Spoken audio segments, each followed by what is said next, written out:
se protéger de tout, parce qu'on a vécu les 70 dernières années de notre vie sans aucun conflit. On a vécu des moments qui étaient tellement glorieux, tellement beaux, qu'on en a oublié les moments difficiles. Et aujourd'hui, eh bien, on a un balancier, c'est-à-dire on vit un moment très difficile de notre histoire. C'est très compliqué pour tout le monde. Je pense que notre devoir aussi, c'est pas de rajouter de l'huile sur le feu constamment, mais c'est d'essayer de dire aux gens, attention, on a atteint un point de non-retour. Il est important de dire les choses, mais il y a aussi la manière dont on les dit et de ne pas pousser mémé dans les orties, de manière à ce que on ne retrouve pas le bâton pour se faire battre. Xavier, je n'appelle pas à la guerre, j'appelle à la justice. J'appelle à la vérité. Et il ne peut pas y avoir de paix sans justice. Surtout avec ce que nous subissons depuis 3 ans, avec l'euthanasie de nos anciens dans les EHPAD, avec la vaccination imposée aux femmes enceintes, aux enfants. Et puis on ne peut pas mettre sur le même plan l'apartheid sud-africain et un crime contre l'humanité. Comme on ne peut pas mettre sur le même plan la réaction de la Russie et l'attitude des Américains. Tu disais toi-même que, en ce qui concerne les Russes, c'est un peu comme une femme qui serait battue par son mari tous les jours et qui finirait par réagir en lui mettant un coup de couteau. Et tu dis, à cette femme-là, on accorderait les circonstances atténuantes.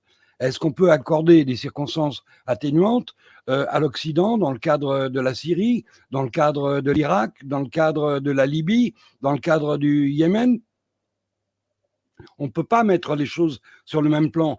Et pour qu'il y ait la paix, Xavier, permets-moi de te le dire parce que je suis un peu plus âgé que toi, il ne peut pas y avoir de paix sans vérité et sans justice.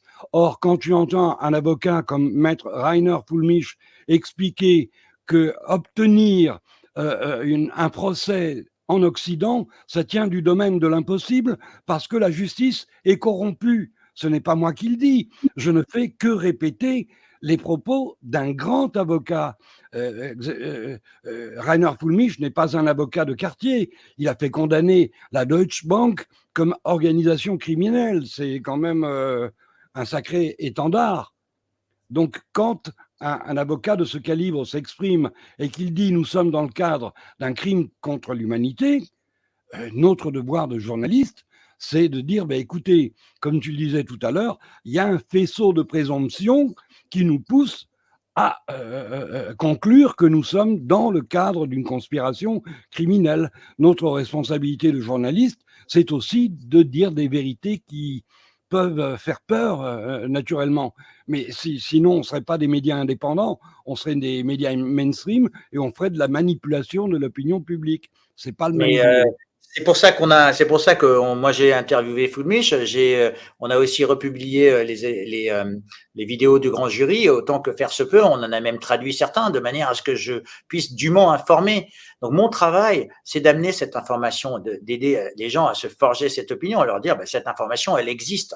Ici, toi, tu considères que le travail du journaliste, c'est d'exprimer ton opinion, ok? Et moi, je fais ce que j'essaye de faire, c'est de l'information et de garder cette neutralité d'information à titre personnel, d'accord? Ici, j'essaye d'exprimer au mieux et d'amener cette information.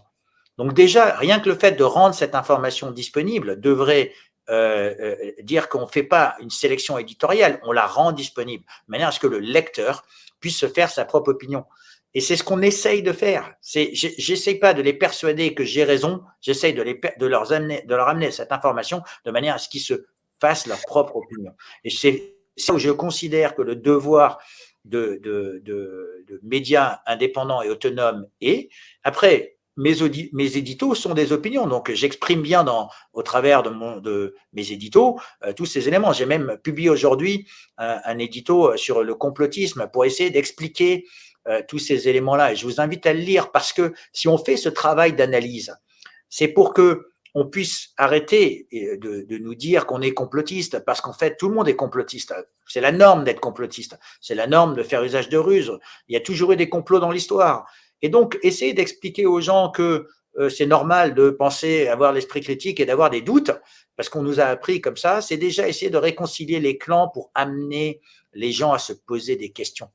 Et c'est là où le devoir d'information m'anime, plutôt que le devoir d'opinion ou le droit d'opinion. Et je préfère essayer de garder cela et de l'exprimer au travers de mes éditos en prenant des sujets et des thématiques qu'on a bien analysés. J'ai été un des premiers à écrire un article qui s'appelait La guerre sur le vaccin. Pourquoi faut-il tuer le soldat hydroxychloroquine en août 2020 ?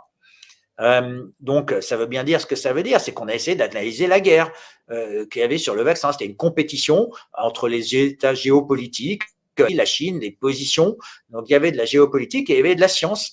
Et donc, on a écrit ça s'appelle du décryptage géopolitique et stratégique pour essayer d'expliquer pourquoi on devait tuer ce soldat qui était l'hydroxychloroquine ou l'ivermectine ou les traitements précoces.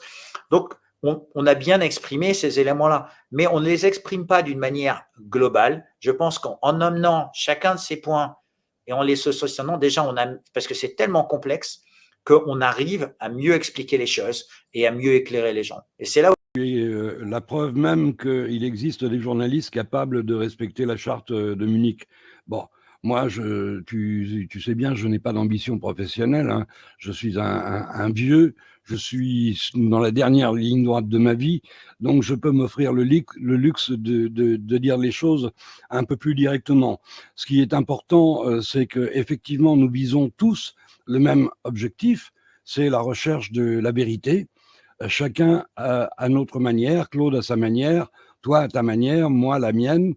Mais ce qui est important, c'est qu'on permette effectivement aux gens qui nous font confiance d'avoir un tableau assez correspondant à la réalité, même si quelquefois cette réalité est décrite par quelqu'un comme moi avec des termes un peu plus radicaux que ceux que toi tu utilises. Mais je te rappelle, Xavier, qu'en face de nous, on a des médias mainstream qui, eux, écrivent à décharge sur les comploteurs et à charge sur les complotistes. de la vérité. Voilà. Et ça c'est beaucoup plus facile que d'essayer de convaincre quelqu'un en lui disant il y a une énorme complot mondial parce que ce qu'on fait, c'est on passe par la case de la peur et la case de la prise de conscience de quelque chose qui est peut-être, on peut se tromper, tu peux te tromper sur certaines de tes analyses. Et je préfère y aller de l'autre côté en faisant une démonstration telle qu'un un avocat ferait dans une cour pénale. Et il suffit de se rappeler du procès d'O.J. Simpson hein, pour essayer de voir comment on peut arriver à on va dire, rendre non coupable. Innocent incoupable. Voilà. Donc, il suffit de savoir qu'on peut courber un métal, on peut courber la justice à partir d'un certain nombre de faisceaux, d'indices, et en amenant sur des chemins de traverse. Donc, je préfère ne pas amener les gens sur des chemins de traverse, les amener sur des chemins que je connais, des chemins qui sont cohérents avec la ligne éditoriale que l'on a choisie. Et c'est ce qui nous permet justement d'avoir cette audience, parce que quand on dit on va chez François, eh bien oui, on a été les premiers à parler parmi les premiers à parler des effets secondaires de la vaccination, mais on en a parlé avec des professionnels, on n'a pas essayé de faire peur, on a essayé de trouver des solutions. Quand on a parlé du remdesivir, eh bien on a essayé de faire l'analyse biochimique de sa toxico, on n'est pas allé en toxique, juste parce qu'il y avait une étude, on est allé bien plus loin. Et donc c'est juste ce travail. Et donc j'estime aujourd'hui qu'on n'a pas assez de travail pour pouvoir promouvoir tout cela. Fulmich a fait beaucoup plus de travail que nous. Donc lui, il peut arriver à cette conclusion. Mais encore est-il qu'il arrive à la faire valoir devant une cour, devant un tribunal. Et donc, c'est ce que j'espère, c'est qu'on va arriver à avoir une cour. Au Canada, il y a eu certaines enquêtes pénales. En France, il y en a. C'est lent, c'est très lent. Mais parfois, la lenteur de la justice, elle est là aussi pour faire tomber les esprits et faire baisser d'un cran, comme on dit quand on est à DEFCON 5 au niveau d'une guerre nucléaire. Parfois, c'est bien de respirer, de reprendre son souffle, de faire un peu de médecine chinoise et de se dire que reprendre son souffle, ça permet de reprendre son esprit et ça permet d'essayer de voir un petit peu plus clair et d'éviter la guerre. Donc moi, ce que j'essaye de faire, c'est d'éviter la guerre. C'est tout à ton honneur, Xavier. Et encore une fois, je l'ai dit en préambule, François, à travers toi, est un média essentiel de la résistance. Le travail que tu fais est absolument colossal. Tu es pour nous et pour de nombreux journalistes indépendants une référence. Encore une fois, chacun sa méthode. Et puis, je te demande de m'accorder à moi aussi une circonstance atténuante, mon âge. J'ai peu de temps devant moi, donc je suis obligé d'aller vite et d'aller à l'essentiel. Toi, tu as peut-être encore le temps de faire de la pédagogie et de convaincre, ce Non, qui j'ai n'est pas le pas temps, mon cas.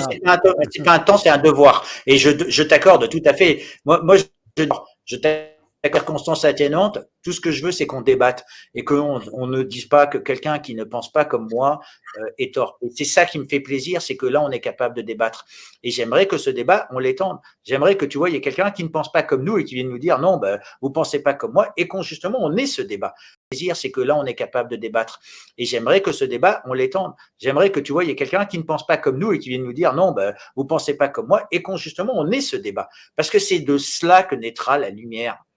D'accord. Ah, mais Réallumons la lumière, parce que quand tu parles de vérité, eh bien, on ne peut pas décréter la vérité de manière unilatérale. Réclenchons ce débat de manière à ce qu'on recrée cette lumière au sens voltairien du terme.